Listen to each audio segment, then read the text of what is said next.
সংবাদ সম্মেলন শেষ করে নাজমুল হোসেন শান্ত বের হয়ে যাচ্ছেন। শান্তর একটা টিপিক্যাল ধরন আছে, তিনি তার দলের ক্রিকেটারদের আগলে রাখতে পছন্দ করেন। এই যেমন আজকে সংবাদ সম্মেলনে মেহেদী হাসান মিরাজকে নিয়ে একটা প্রশ্ন করা হয়েছিল। একেবারে শেষ প্রশ্নটা ছিল এমন যে মেহেদী হাসান মিরাজের যে অফ ফর্মটা আছে সেটা নিয়ে ক্যাপ্টেনের ক্যাপ্টেনের মতবাদটা আসলে কি।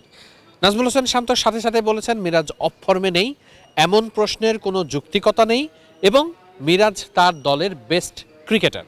দেখুন, একটা ক্রিকেটারের ব্যাড সময় যেতেই পারে, খারাপ সময় যেতে পারে, ছোটোখাটো অনেক সময় নিগলস থাকে, যার কারণেও সেই ক্রিকেটার অনেক সময় দেখা যায় যে খুব ভালো টাচে থাকে না। কিন্তু ক্যাপ্টেনের কাজ হয় সেটা নিয়ে কাজ করা এবং সেই ক্রিকেটারকে মিডিয়ার সামনে হোক বা বাইরে থেকে সাপোর্টটা করা বা দলের ভেতর থেকেও সাপোর্টটা করা।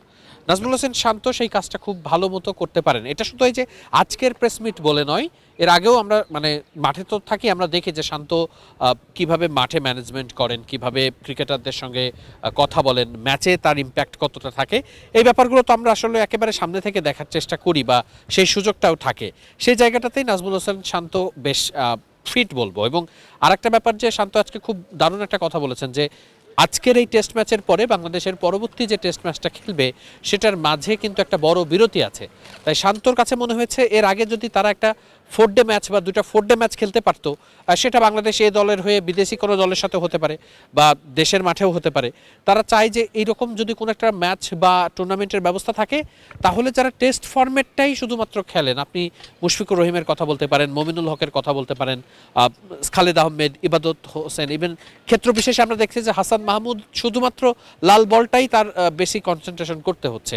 তাহলে এই জায়গাটাতে শান্তর যে অভিমত, টেস্ট যারা খেলছেন লম্বা সময় ধরে এবং টেস্টের জন্য যারা ডেডিকেটেড আছেন তারা যাতে ওই ম্যাচের আগে ঠিকঠাক মতো প্রস্তুতিটা নিতে পারেন, কারণ পরবর্তী যে সিরিজটা আছে সেটা কিন্তু পাকিস্তানের বিপক্ষে, আইসিসি টেস্ট চ্যাম্পিয়নশিপের অংশ সেটি।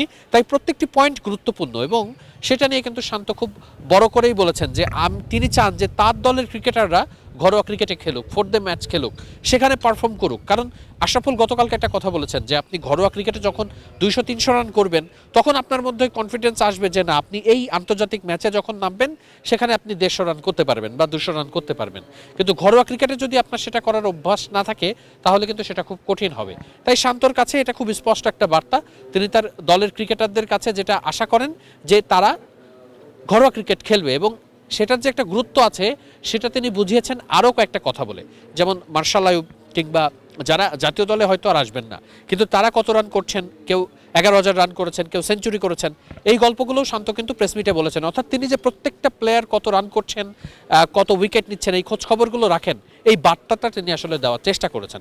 এবং অ্যাজ এ ক্যাপ্টেন শান্তর যে ভিশন, টেস্ট দল হিসাবে বাংলাদেশ দলকে তিনি একটা জায়গায় নিয়ে যেতে চান। মুশফিকুর রহিমের আগের দিন বলেছেন যে তিনি যখন রিটায়ারমেন্টে যাবেন তিনি আশা করেন যাতে তার দলটাকে তিনি নাম্বার 6 বা র্যাঙ্কিংয়ে 6 বা 7-এ দেখতে পারেন। টেস্টে কিন্তু 6 বা 7-এ দেখতে পারাটাও বাংলাদেশের জন্য খুব বড় একটা অ্যাচিভমেন্ট হবে।